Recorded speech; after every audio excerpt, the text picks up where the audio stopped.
Samuel! Nandiyan ka na naman sa CR? Siyempre naman, Jackie! Dito ako masaya eh. Gusto mo ba sumama? Halika. Ayoko! Manyakis ka ba? Ikaw naman, Jackie. Binibiro lang kita eh.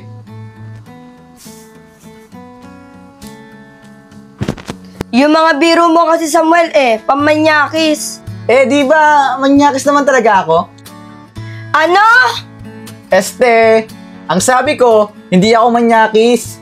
Hay naku Samuel, paano kita sasagutin yan kung ganyan ka? O siya, nasaan ba ang pinsan mo? Si Insan Angel ba? Wala umalis. Siguro nakipag-date. Bakit ganyan ang boses mo? Kanina manyakis ka lang, ngayon para ka naman bakla.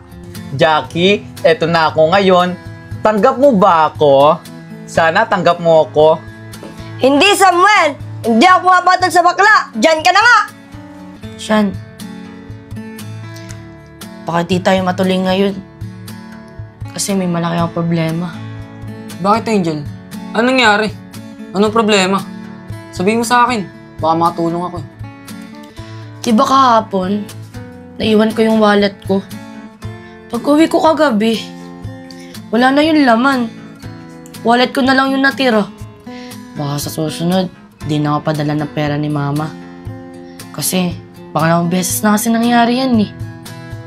Nanaiwala ko yung pera. Ano? Nawala ka na naman ng pera? Nabalitaan ko nung kina Andrew na walan ka dati ng pera. Gawa ng tita mo. Baka tita mo ulit ang kumuha. Wow, ang ganda pala dito. Sa susunod, dali mo ako sa mas mga magagandang pasyalan, ha? Oo naman, promise. Sigurado ako, mag-i-enjoy ka sa mga pasyalan dito. Palengke pa nga lang itong pinuntahan natin, oh. Tuwang-tuwa ka na. Alam mo naman, di ba? Walang ganito sa Amerika. Tsaka, tignan mo nga yun, oh. Nasaan dyan? Ayun, yung ganang lugar sa movie ko lang napapanood. Sa movie? Palengke lang naman yun, eh. Tara, ipapakita ko sa iyo yung plaza. Ang ganda naman ng plaza dito, ang daming tao, at yung mga kainan. Bukas, saan tayo pupunta? Basta, sumama ka sa akin bukas. Mas maraming kainan yung pupunta natin bukas. Paano? Masyado ng gabi. Tara na, uwi na tayo. Tara na.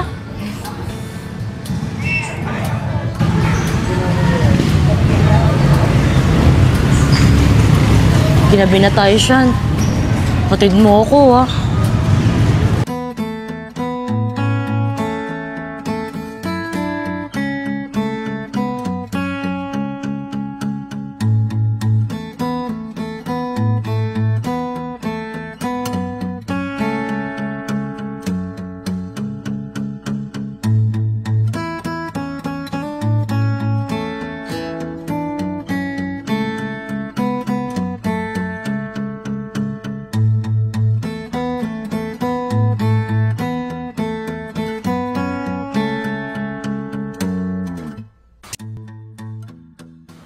Uy, Bes, kamusta ka na?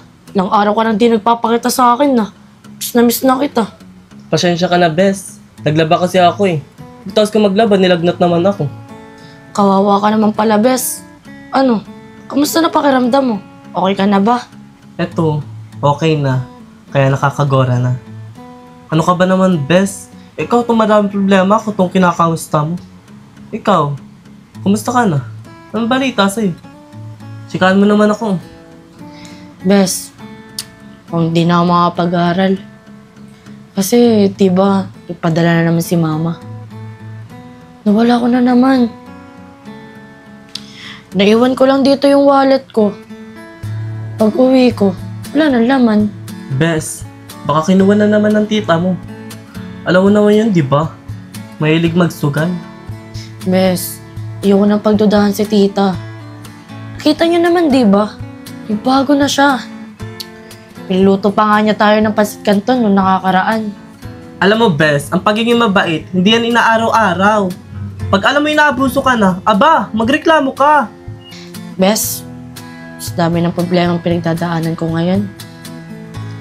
Di ko alam kung ano doon ang irereklamo ko. Sige, ganito na lang. Sabihin mo sa akin lahat ng problema mo. Besin mo ako, di ba? Malay mo, may maitutulong ako. Wag lang pera ha, wala ko niyan. Kasi nakukonsensya na ako sa mga pinaggagawa ko. Nakipag-date ako kay Sean kahit di ko naman talaga siya mahal. Tignan mo ngayon, umakasa yung tao. Bes, may kasalanan din ako sa'yo eh. Kasi sinabi ko sa'yo na gawin mong panakitbutas si Sean. Kala ko kasi mas magiging masaya ka dun. Yun pala, lalo ka lang mahihirapan. Bes, di lang yun na nagpapahirap sa akin. Kasi, nakita ko si Jex, may kasama siyang ibang babae. May kasamang ibang babae? Sino naman? Ate mo ba? Hindi, Bes. Hindi si ate yung nakita ko kagabi. Ibang babae. Bes, wag mo munang husgahan si Jex. Di mo pa naman alam yung totoo, di ba? Baka mamaya, bigla mo siyang iwasan. Eh, hindi naman pala niya girlfriend yun. Eh, di nagsisika pa sa huli. Oo nga, no. Tama ka, Bes. Paano ko siya kakausapin? Malamang galit pa siya sa akin. Kasi nakita niya kami dalawa ni siya na magkasama. Kaya naman pala eh. Sabihin mo na lang kasi yung totoo. Para wala nang problema. Oo na. Wait lang, Bes. Maliligo na ako. Baka kasi dumating si Sean. Sige, Bes. Hello mga kadulong, another day, another vlog. Andito ako ngayon sa Sitio Hulo, patambay-tambay lang. Wala akong pasok ngayon. Di ba alam nyo naman, janitor ako sa school. Ang sarap ng buhay dito, oh. Patambay-tambay lang. Feel na feel ko ang day off. Tol, di ba ito yung janitor sa school natin? Oo, tol. Tara, lapitan natin. Kuya, ano pong ginagawa niyo dito?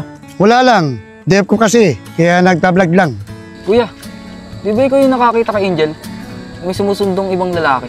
Oo kuya, ako nga yun. Kung ako sa'yo, wag mo na sundin yung babaeng yun. Eh kuya, bakit di ko naman siya susunduin? Inililigawan ko yun. Ang alam ko kasi, hindi ka ang gusto nun. Yung isang lalaki sumusundo sa kanya.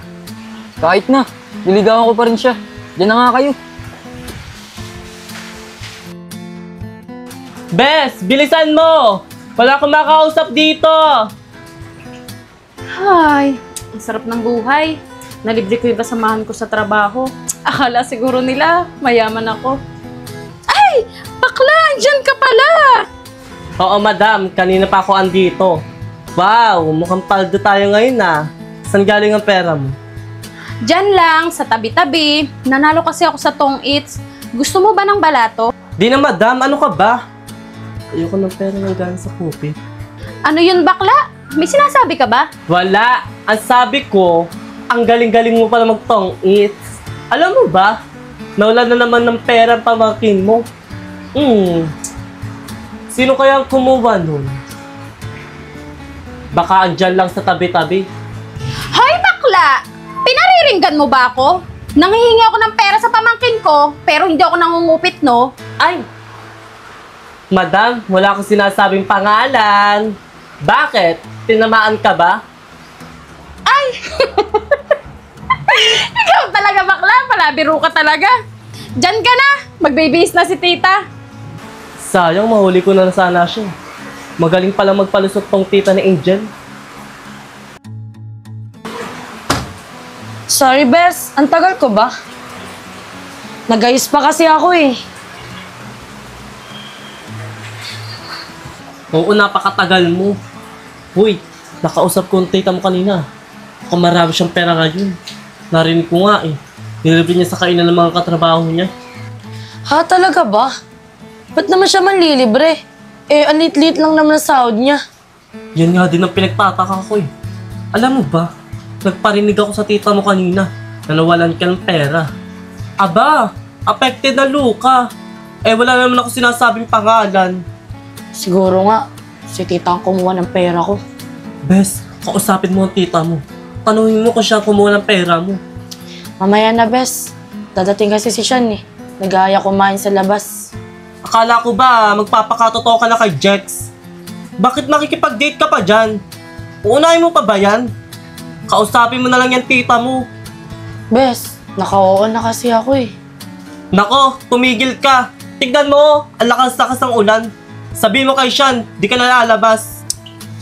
Sige, tatawagan ko muna si Sean.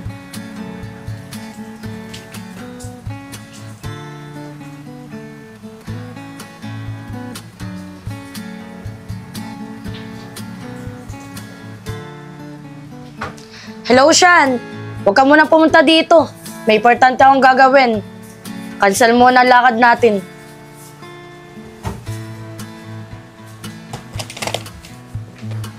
Sige na, kausapin na yung tita mo. Tita! Tita! Tita, busy ka ba? Tita, pwede ka ba makausap? O bakit pamangkin? May problema ba yung baby?